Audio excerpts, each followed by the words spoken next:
ಇನ್ನು ಪ್ಯಾಂಟ್ ಭಾಗಕ್ಕೆ ಬಂದರೆ ನಾವು ಈ ಡಿಸೈನ್ನ ನೋಡಬೇಕಾಗತ್ತೆ. ನೋಡಿ, ಇಲ್ಲಿ ಆ್ಯರೋ ಮಾರ್ಕ್ ಈ ರೀತಿ ಇದೆ. ನಾವು ನಮ್ಮ ಪ್ಯಾಂಟ್ ಹೇಗೆ ನಾವು ಸ್ಟಿಚ್ ಮಾಡ್ತೀವಿ ಅದು ಈ ರೀತಿಯೇ ಬರಬೇಕು. ಸೊ ಫ್ಯಾಬ್ರಿಕ್ನ ಫುಲ್ಲು ಓಪನ್ ಮಾಡಿಕೊಂಡು ಉದ್ದಕ್ಕೆ ಈ ರೀತಿ ಫೋಲ್ಡ್ನ ಮಾಡಿಕೊಂಡು ಎಷ್ಟು ಹೆಂಗಿದೆಯೋ ಆ ರೀತಿ ಇದನ್ನು ಫೋಲ್ಡ್ ಮಾಡ್ಕೊಂಡಿದ್ದೀನಿ. ಈ ರೀತಿ 4 ಮಡಿಕೆಲಿ ಇದನ್ನು ಫೋಲ್ಡ್ ಮಾಡ್ಕೊಬೇಕು. ನೋಡಿ, ಫೋಲ್ಡೆಡ್ ಸೈಡ್ ನನ್ನ ಕಡೆ ಬಂದಿದೆ, ಈ ಕಡೆ 4 ಮಡಿಕೆ ಓಪನ್ ಇದೆ. ಓಕೆನಾ? ಈ ರೀತಿ ಫೋಲ್ಡ್ ಮಾಡ್ಕೊಬೇಕು. ಪ್ಯಾಂಟ್ನ ಕಟ್ ಮಾಡಬೇಕಾದ್ರೆ ಯಾವಾಗಲೂ ಪ್ಯಾಂಟ್ ಪಾರ್ಟ್ ಕಟ್ ಮಾಡಬೇಕಾದ್ರೆ ಉಲ್ಟಾನೇ ಇಟ್ಕೊಂಡು ಕಟ್ ಮಾಡ್ಕೊಳ್ಳಿ. ನೀಟಾಗಿ ಈ ರೀತಿ ಹಾಸ್ಕೊಂಡು ಈ ಫೋಲ್ಡ್ ಪಾರ್ಟ್ ಬರುತ್ತಲ್ಲ, ಇಲ್ಲಿ ನಮ್ಮದು ಕಾಲು ಬರಬೇಕು. ಓಕೆನಾ? ಇಲ್ಲಿ ಕಾಲು ಬರೋ ಥರ ನೋಡಿಕೊಂಡು ಇಟ್ಕೊಬೇಕಾಗುತ್ತೆ. ಇಲ್ಲಿ ನಾವೇನಾದರೂ ಈ ಸೊಂಟದ ಪಾರ್ಟ್ ಏನು ಬರುತ್ತೆ ಅದನ್ನು ನಾವು ಕೊಟ್ಬಿಟ್ರೆ ಕ್ರಾಚ್ ಹತ್ರ ನಮಗೇನಾಗುತ್ತೆ, ಈ ಲೆಂತ್ ಜಾಸ್ತಿ ಹೋಗುತ್ತೆ, ಇಲ್ಲಿ ಕಟ್ಟಿಂಗ್ ಆಗಿಬಿಡುತ್ತೆ. ಆಮೇಲೆ ಏನಾಗುತ್ತೆ, ನಮಗೆ ಇಲ್ಲಿ ಮೇಲ್ಗಡೆ ಪಾರ್ಟು ಸಿಗೋದಿಲ್ಲ, ಈ ಪಾರ್ಟ್ಗೆ ನಮಗೆ ಬಟ್ಟೆ ಸಿಗೋದಿಲ್ಲ. ಸೊ ಅದರಿಂದ ಕೆಳಗಡೆ ಇಲ್ಲಿ ನಾನು ಫೋಲ್ಡೆಡ್ ಪಾರ್ಟ್ ಇಟ್ಟಿದ್ದೀನಿ. ಕೆಳಗಡೆಯಿಂದ ಅಥವಾ ಮೇಲ್ಗಡೆಯಿಂದ ಹೇಗಾದರೂ ಓಕೆ, ಮೇಲ್ಗಡೆಯಿಂದನೇ ತೊಗೊಬೇಕು. ಕಾರಣ ಇಲ್ಲಿ ನಮಗೆ ಸ್ವಲ್ಪ ಫ್ಯಾಬ್ರಿಕ್ ಬೇಕಾಗುತ್ತೆ. ಸ್ಲೀವ್ಸ್ ಆಗ್ಬೋದು ಅಥವಾ ಇದಕ್ಕಾಗ್ಬೋದು, ಏನದು ಈ ಪಾರ್ಟ್ನ ಕಟ್ ಮಾಡ್ಕೊಳ್ಳೋದಕ್ಕಾಗ್ಬೋದು, ಏನಕ್ಕಾದರೂ ಅದು ಯೂಸ್ ಆಗುತ್ತೆ. ಸೊ ಅದರಿಂದ ಮೇಲ್ಗಡೆ ಪಾರ್ಟಿಂದನೇ ಈ ರೀತಿ ನೀಟಾಗಿ ಇಟ್ಕೊಳ್ಳಿ. ಈ ಲೆಂತ್ ಎಷ್ಟು ಬರುತ್ತೆ ಅಷ್ಟನ್ನು ಸಹಿತ ಇಟ್ಬಿಡಿ ಇಲ್ಲಿಗೆ. ಓಕೆನಾ? ಈ ರೀತಿ ನೀಟಾಗಿ ಇಟ್ಕೊಂಡು ಒಂದ್ಸಲಿ ಟೇಪಲ್ಲಿ ಮೆಜರ್ಮೆಂಟ್ ಮಾಡ್ಕೊಳ್ಳಿ. ಇದು ಸ್ಟಿಚಿಂಗ್ ಒಳಗೆ ಇದೆಯಲ್ಲ, ಇಲ್ಲಿ 1/2 ಇಂಚ್ ಏನಿದೆ ಸ್ಟಿಚಿಂಗ್ ಪಾರ್ಟು, ಅಲ್ಲಿಂದ ಫುಲ್ ಬಾಟಮ್ ಎಷ್ಟಿದೆ ಅಂತ ಹಿಂಗೆ ಸ್ವಲ್ಪ ಬಟ್ಟೆನ ಎಳೆದು ಇಟ್ಕೊಂಡು ನೋಡ್ಕೊಬೇಕಾಗತ್ತೆ. ಆಲ್ಮೋಸ್ಟ್ ನೋಡಿ, ಇಲ್ಲಿ 33.5 ಬರ್ತಾ ಇದೆ.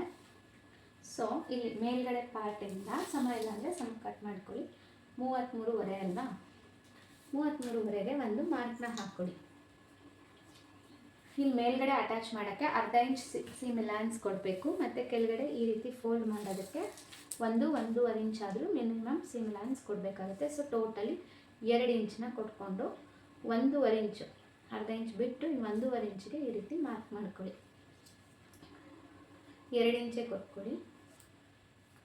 ಮಿನಿಮಮ್ 1.5 ಅಂತೂ ಕೊಡಲೇಬೇಕು. ಒಂದು 1/2 ಇಂಚ್ ಒಂದು ಮಡಿಕೆ ಫೋಲ್ಡ್ ಮಾಡಿ, ಆ ನಂತರ ಇಲ್ಲಿಗೆ ಅದು ಎಂಡ್ ಆಗಬೇಕು ಅಂತ. ಸೊ ಇದು ಏನಿದೆ ಇದಕ್ಕಿಂತ ಈ ಪ್ಯಾಂಟ್ ಲೆಂತ್ ಏನಿದೆ ಇದಕ್ಕಿಂತ 2.5 ಇಂಚ್ ಎಕ್ಸ್ಟ್ರಾ ಕೊಡಿ. 2 ಇಂಚ್ ಕೆಳಗಡೆ ಇದಕ್ಕೆ, ಇಲ್ಲಿ ಮೇಲ್ಗಡೆ 1/2 ಇಂಚು ಇದಕ್ಕೂ ಅಟ್ಯಾಚ್ ಮಾಡಿರೋಕ್ಕೆ ಅಂತ ನೋಡಿಕೊಂಡು 2.5 ಇಂಚ್ ಎಕ್ಸ್ಟ್ರಾನ ಕೊಟ್ಕೊಬೇಕಾಗತ್ತೆ.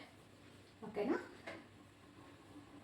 ಈಗ ಈ ರೀತಿ ನೀಟಾಗಿ ಸಮಕ್ಕೆ ಇಟ್ಕೊಂಡು ಈಗ ಎಲ್ಲಿ ಬರುತ್ತೆ ಎಂಡ್ ಆಗಿರೋ ಪಾರ್ಟ್ ನೋಡಿಕೊಂಡು ಇಲ್ಲಿಗೆ ಒಂದು ಮಾರ್ಕ್ ಮಾಡಿ ಫಿಟ್ಟಿಂಗ್ ಮಾಡಬೇಕು ಜಾಗಕ್ಕೆ ಒಂದು ಮಾರ್ಕ್ನ ಮಾಡ್ಕೊಳ್ಳಿ. ಓಕೆನಾ? ಹೀಗೆ ಸ್ಟ್ರೈಟಾಗಿ ಮಾರ್ಕ್ನ ಮಾಡ್ಕೊಳ್ಳಿ.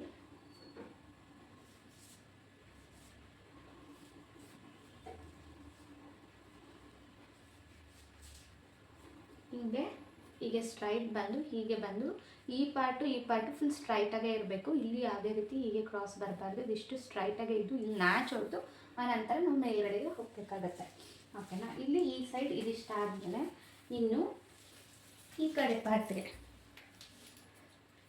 ಇನ್ನು ಈ ಪಾರ್ಟಲ್ಲಿ ಕ್ರಾಚ್ ಏರಿಯಾ ಎಷ್ಟಿದೆ ಅಂತ ನೋಡ್ಕೊಬೇಕಾಗತ್ತೆ. ಓಕೆನಾ? ಇಲ್ಲಿಂದ ಇದು ಅಟ್ಯಾಚ್ ಆಗಿರುತ್ತಲ್ಲ ಅಲ್ಲಿ ತನಕನೂ ಈ ರೀತಿ ಇಟ್ಕೊಂಡು ನೋಡ್ಕೊಳ್ಳಿ. 9.5 ಬರ್ತಾ ಇದೆ. ಸೊ ಟೋಟಲ್ಲು ನಾನು ಇಲ್ಲ 1/2 ಇಂಚ್ ಅಟ್ಯಾಚು, ಅಲ್ಲಿ 1/2 ಇಂಚ್ ಅಟ್ಯಾಚು, ಎರಡು ಸೇರಿಸಿ ನಾನು ಮೆಜರ್ಮೆಂಟ್ ತೊಗೊಂಡಿದ್ದೀನಿ. 9.5ಗೆ ಮಾರ್ಕ್ನ ಮಾಡ್ಕೊಳ್ಳಿ ಅಷ್ಟೇ. ಇಲ್ಲೇನು ಈ ರೀತಿ ಶೇಪ್ ಎಲ್ಲ ತೆಗ್ದಕ್ಕೆ ಹೋಗಬೇಡಿ, ಯಾಕಂದರೆ ಹಿಂಗೆ ಶೇಪ್ ತೆಗೆದ್ಬಿಟ್ಟಾಗ ಏನಾಗುತ್ತೆ ನಮಗೆ ಫ್ಯಾಬ್ರಿಕ್ಕು ಸ್ವಲ್ಪ ಇಲ್ಲಿ ಮೇಲ್ಗಡೆ ಫಿಲ್ಟ್ ಹಿಡಿಯೋಕ್ಕಾಗಲಿ ಅದೆಲ್ಲ ಕಮ್ಮಿ ಆಗುತ್ತೆ. ಸೊ ಏನು ಪರವಾಗಿಲ್ಲ, ಇದನ್ನು ಹೀಗೆ ಇಟ್ಕೊಳ್ಳಿ. ರೀತಿ ಇಲ್ಲಿ 2 ಇಂಚಿಗೆ ಮಾರ್ಕ್ನ ಮಾಡಿಕೊಂಡು ಈ ರೀತಿ ಶೇಪ್ ತೆಗಿತೀವಲ್ಲ, ಆ ರೀತಿ ಶೇಪು ದಪ್ಪಕ್ಕಿರೋರಿಗೆ ತೆಗಿಯೋದೇನು ಬೇಡ. ತುಂಬ ಸಣ್ಣಕ್ಕಿರೋರಿಗೆ ಈ ರೀತಿ ಶೇಪ್ ತೆಗೆದ್ರೆ ಸಾಕು. ಯಾಕಂದರೆ ನಾವು ಇಲ್ಲಿ ಶೇಪ್ ತೆಗೆದ್ಬಿಟ್ರೆ ಇಲ್ಲಿ 2 ಇಂಚು ಅಂತ ನಮ್ಗೆ ಇಲ್ಲಿ ಟೋಟಲಿ 4 ಇಂಚು. 2 ಇಂಚ್ ಅಂತ ಅಂದರೆ ನೋಡಿ, ಇಲ್ಲಿ ನಾನು 2, 4, 8 ಇಂಚ್ ಬಟ್ಟೆ ನಮಗೆ ವೇಸ್ಟ್ ಆಗಿಬಿಡುತ್ತೆ. ಸೊ ಅದರಿಂದ ಆ ರೀತಿ ಏನು ಮಾಡೋದು ಬೇಡ. ಜಸ್ಟ್ ಏನು ಮಾಡಿ, ನಿಮ್ಮದು ರೆಡಿ ಏನಿರುತ್ತಲ್ಲ ಒಂದು 1/2 ಇಂಚ್ ಕೆಳಗಡೆಗೆ ಮಾರ್ಕ್ ಮಾಡಿಕೊಂಡು ಏನು ಮಾಡಿ, ಇಲ್ಲಿ ಈಗ ಪ್ಯಾಂಟ್ ಇಕ್ಕಿದ್ದೀವಿ ಅಲ್ವಾ, ಈ ಪ್ಯಾಂಟ್ ಇಕ್ಮೇಲೆ ಇಲ್ಲಿ ನನಗೇನಂತ ಹೇಳಿದೆ, ಇಲ್ಲಿಂದ 2 ಇಂಚ್ ಏನಿದೆ ನಾವು ಈ ಫೋಲ್ಡಿಂಗಿಗೆಲ್ಲ ಬಿಟ್ಟಿದ್ವಿ ಅದು ಸ್ಟ್ರೈಟಾಗಿ ಬರಬೇಕು. ಆ ನಂತರ ಇಲ್ಲಿಗೆ ಓಕೆ ನಾವಿಲ್ಲಿ ಮಾರ್ಕ್ ಮಾಡಿದ್ವಲ್ಲ, ಈ ಕಾರ್ನರ್ ತನಕ ತೊಗೊಳೋದಕ್ಕೆ ಹೋಗಬೇಡಿ. ಈ ಕಾರ್ನರ್ ತನಕ ಬೇಡ, ಒಂಚೂರು ಒಳಗಡೆಗೆ ಹೀಗೆ ತೊಗೊಂಡು ಇಲ್ಲಿಗೆ ಮಾರ್ಕ್ ಮಾಡ್ಕೊಳ್ಳಿ. ಮತ್ತು ಈ ಪಾರ್ಟ್ ಇಷ್ಟಾಗಲ ಬೇಡ, ನಾನು ತೋರಿಸ್ಕೊಡ್ತೀನಿ ನೋಡಿ. ಇಲ್ಲಿ ಹೆಂಗಿದ್ರು ಆಲ್ರೆಡಿ ಸ್ಟಿಚ್ಗೆ ಅಂತ ಬಿಟ್ಬಿಟ್ಟಿದ್ದಾರೆ, ಅರ್ಧ ಇಂಚ್ ಬಟ್ಟೆ ಬಿಟ್ಟಿದ್ದಾರಲ್ಲ, ಅದ್ರ ಪಕ್ಕನೇ ಬರಲಿ. ಓಕೆನಾ, ಇದೇ ರೀತಿ ಅದ್ರ ಪಕ್ಕನೇ ಬರಬೇಕು ನೋಡಿ. ನಾನು ಯಾವ ರೀತಿ ಟೇಪ್ ಇಟ್ಕೊಂಡು ಬರ್ತಾ ಇದ್ದೀನಿ ಹಾಗೆ ಬರಲಿ. ಇಲ್ಲಿ ಮಾತ್ರ ನೀವೇನು ಮಾಡಬೇಕು, ಹೀಗೆ ಒಂಚೂರು ಸ್ವಲ್ಪ ಕರ್ವ್ ಶೇಪ್ ಬರೋ ರೀತಿ ಹೀಗೆ ಮಾರ್ಕ್ನ ಮಾಡ್ಕೊಬೇಕಾಗುತ್ತೆ. ಇಷ್ಟೇ, ಇದೇನಿದೆ ಅಗಲ ಏನಿದೆ ಅಷ್ಟನ್ನೇ ತೊಗೊಬೇಕು. ಇಲ್ಲಿ ಎಕ್ಸ್ಟ್ರಾ ಸ್ಟಿಚಿಂಗ್ ಮಾರ್ಜಿನ್ ಅಂತ ಸೇರಿ ಹಾಕಿರೋದ್ರಿಂದ ಅಷ್ಟು ತೊಗೊಂಡ್ರೆ ಸಾಕಾಗುತ್ತೆ.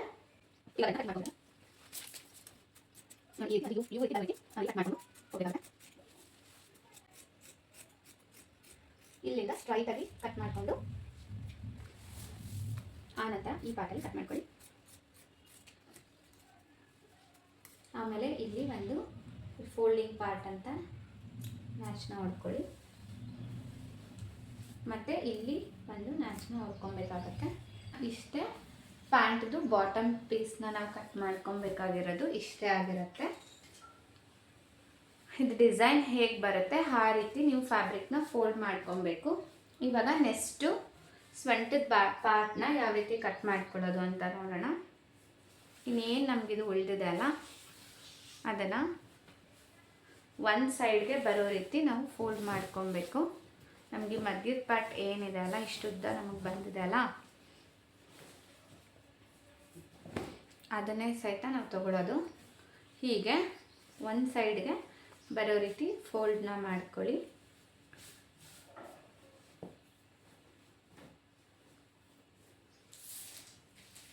ಇನ್ನು ಇದು ಎಷ್ಟಿದೆ ಜಸ್ಟ್ ಮೆಜರ್ಮೆಂಟ್ ತೊಗೊಳ್ಳಿ. ಅಂದರೆ ಸೀಮೆ ಲೈನ್ಸ್ ಎಲ್ಲ ಬಿಟ್ಬಿಟ್ಟು ಇದು ಎಷ್ಟಿದೆ ನೋಡಿ, 8.25 ಇಂಚ್ ಬರ್ತಾ ಇದೆ. ಅದಕ್ಕೆ 2 ಇಂಚ್ ಆ್ಯಡ್ ಮಾಡ್ಕೊಳ್ಳಿ, 10.25. ಓಕೆನಾ, ಇದು ಎಷ್ಟಿದೆ ನೋಡ್ಕೊಳ್ಳಿ. ಇದಕ್ಕೆ 2 ಇಂಚ್ನ ಆ್ಯಡ್ ಮಾಡ್ಕೊಬೇಕು. ಇದು ಎಷ್ಟಿದೆಯೋ ನೋಡ್ಕೊಂಡು ಇದಕ್ಕೆ 2 ಇಂಚ್ನ ಆ್ಯಡ್ ಮಾಡ್ಕೊಳ್ಳಿ. ಅಲ್ಲಿಗೆ 10 ಇಂಚ್ 10.25 ಇಂಚ್ ಬರುತ್ತೆ ಉದ್ದ. ಇನ್ನು ಅಗಲ ಅಂತ ಅಂದರೆ ಹೀಗೆ ಅವ್ರದ್ದು ಸೊಂಟದ ಸುತ್ತಳತೆ ಎಷ್ಟಿದೆ ಕಂಪ್ಲೀಟು ಹೀಗೆ ತೊಗೊಂಬಿಡಿ. ಸೊಂಟದ ಸುತ್ತಳತೆ ಇದು 48 ಇಂಚ್ ಬರ್ತಾ ಇದೆ. 48 ಇಂಚಿಗೆ 2 ಇಂಚ್ ಸೇರಿಸ್ಕೊಳ್ಳಿ. 2 ಇಂಚ್ ಏನಕ್ಕೆ ಅಂದರೆ ನಾವಿಲ್ಲಿ ಸೆಂಟರ್ ಹತ್ರ ಹಿಂಗೆ ಓಪನ್ ಬಿಡ್ತೀವಲ್ಲ, ಹಾಗೆ ಇಲ್ಲಿ ಫೋಲ್ಡ್ ಮಾಡಿರ್ತಾರಲ್ಲ ಅದಕ್ಕೋಸ್ಕರ. ಈ ಕಡೆಗೆ 1 ಇಂಚು, ಈ ಕಡೆಗೆ 1 ಇಂಚ್ ಆದರೆ ಸಾಕಾಗುತ್ತೆ. ಸೊ 49 ತೊಗೊಳ್ಳಿ ಸಾಕು. ಯಾಕಂದರೆ 2 ಇಂಚ್ ಓಕೆ 2 ಇಂಚ್ ತೊಗೊಳ್ಳಿ ಸಾಕು. ಆ ಕಡೆಗೆ 1 ಇಂಚ್, ಈ ಕಡೆ 1 ಇಂಚ್ ಅಂತ ಅಲ್ಲಿಗೆ 50 ಇಂಚ್ ಆಗುತ್ತಲ್ಲ, ಅದನ್ನು ಈ ರೀತಿ 4ನೇ 1 ಭಾಗನ ತೊಗೊಬೇಕಾಗತ್ತೆ. 4ನೇ 1 ಭಾಗ ತೊಗೊಂಡ್ರೆ ನಮಗೆ 12.25 ಬರುತ್ತೆ. ಓಕೆನಾ. ಸೊ 10 ಇಂಚ್ ಉದ್ದ, 12.25 ಅಗಲ. 4 ಮಡಿಕೆಯಲ್ಲಿ ನಾವು ಫೋಲ್ಡ್ ಮಾಡ್ಕೊಬೇಕು. ಕನ್ಫ್ಯೂಷನ್ ಮಾಡ್ಕೊಳಕ್ಕೆ ಹೋಗ್ಬೇಡಿ. 2 ಮಡಿಕೆ ಆಮೇಲೆ 2 ಮಡಿಕೆಯಲ್ಲಿ ಫೋಲ್ಡ್ ಮಾಡ್ಕೊಂಡ್ಬಿಡ್ಬೇಡಿ.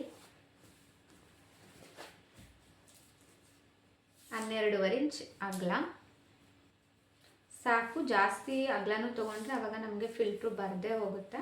ಸೊ ಎಷ್ಟಿರುತ್ತೆ ನಮ್ಗೆ ಎಷ್ಟು ಬೇಕು ಅವಶ್ಯಕತೆ ಇರೋಷ್ಟನ್ನ ಮಾತ್ರ ತೊಗೊಬೇಕಾಗತ್ತೆ, ಜಾಸ್ತಿ ತೊಗೊಳಕ್ಕೆ ಹೋಗಬಾರ್ದು. 12 ಇಂಚ್ ಅಗಲ, 10 ಇಂಚ್ 10.25 ಇಂಚ್ ಉದ್ದ. ಕರೆಕ್ಟಾಗಿ ನಾನು ಪ್ಯಾಂಟ್ ಪೀಸ್ ಕಟ್ ಮಾಡಿದ್ಮೇಲೆ ನಾನು ಕರೆಕ್ಟಾಗಿ ಬಂದಿತ್ತು, ಅಷ್ಟನ್ನು ತೊಗೊಂಡಿದ್ದೀನಿ.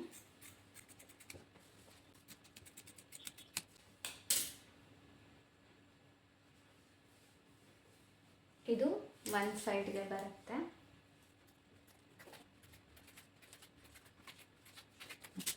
ನೋಡಿ,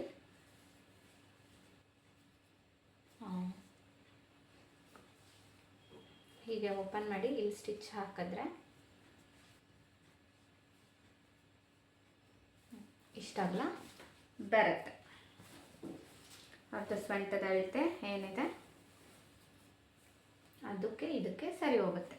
ಓಕೆನಾ. ಇನ್ನಿದೆರಡನ್ನ ಇಲ್ಲಿ ಜಾಯಿನ್ ಮಾಡಿಕೊಂಡು ಸ್ಟಿಚ್ ಹಾಕಿದ್ರೆ ಆಯಿತು. ನೋಡಿ ಇಷ್ಟೇ semi Patiala pant cutting video ಆಗಿರುತ್ತೆ.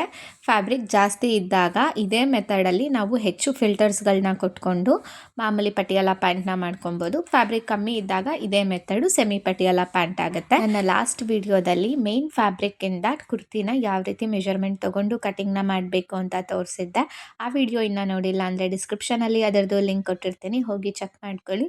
ಅಲ್ಲಿಗೆ ಕುರ್ತಿದು ಕಂಪ್ಲೀಟ್ ಟಾಪ್ ಮತ್ತು ಪ್ಯಾಂಟ್ ಭಾಗನ ಕಂಪ್ಲೀಟಾಗಿ ಹೇಳ್ಕೊಟ್ಟಿದ್ದೀನಿ. ಸ್ಲೀವ್ಸ್ ಪಾರ್ಟ್ನ ನಾನು ಹೇಳ್ಕೊಟ್ಟಿಲ್ಲ, ಬಿಕಾಸ್ ಸ್ಲೀವ್ಸ್ಗೆ ಫ್ಯಾಬ್ರಿಕ್ ಶಾರ್ಟೇಜ್ ಇತ್ತು. ಸೊ ಅದರಿಂದ ಅದನ್ನು ಜಾಯಿನ್ ಮಾಡಿಕೊಂಡು ಆನಂತರ ಸ್ಲೀವ್ಸ್ನ ಕಟ್ ಮಾಡಬೇಕಾಗಿತ್ತು, ಅದರಿಂದ ತೋರಿಸಿಲ್ಲ.